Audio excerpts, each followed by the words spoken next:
Župan Goran Pauk sa suradnicima, ravnateljica javne ustanove Priroda Anita Babačić-Ajduk, predstavnici gradskih institucija, predstavnici Ministarstva kulture i predstavnici partnera na projektu iz Zadra i Kotora, te Francesco Bandarin, pomoćnik ravnatelja UNESCO-a za kulturu, danas su posjetili tvrđavu Svetog Nikole, kako bi na njenim bedemima svečano postavili UNESCO zastavu i zastavu Republike Hrvatske.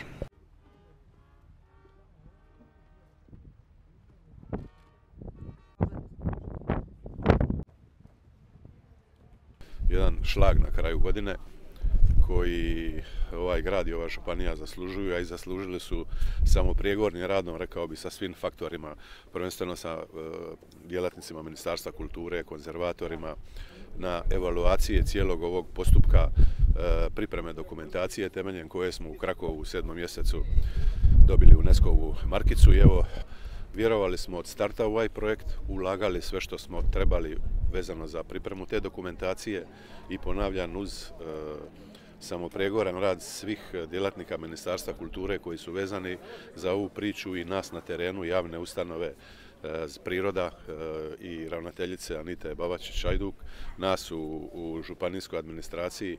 Evo, hvala Bogu, završili smo jedan postupak koji je strahovito bitan za turistički rating ne samo Šibenika, a pogotovo Šibenika obzirom da ima dvije UNESCO-ve zaštićene kulturne baštine, ali i Republike Hrvatske.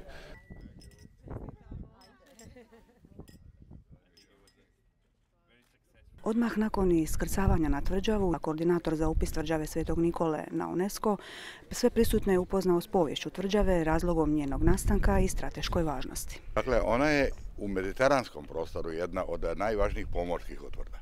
Najbolje sačuvani, što je najvažnije, jer ona je sačuvala izvorno renesansni oblik. Dakle, druga karakteristika je njezin trokutasti oblik sa gljivastim završetkom koji mi zovemo torion.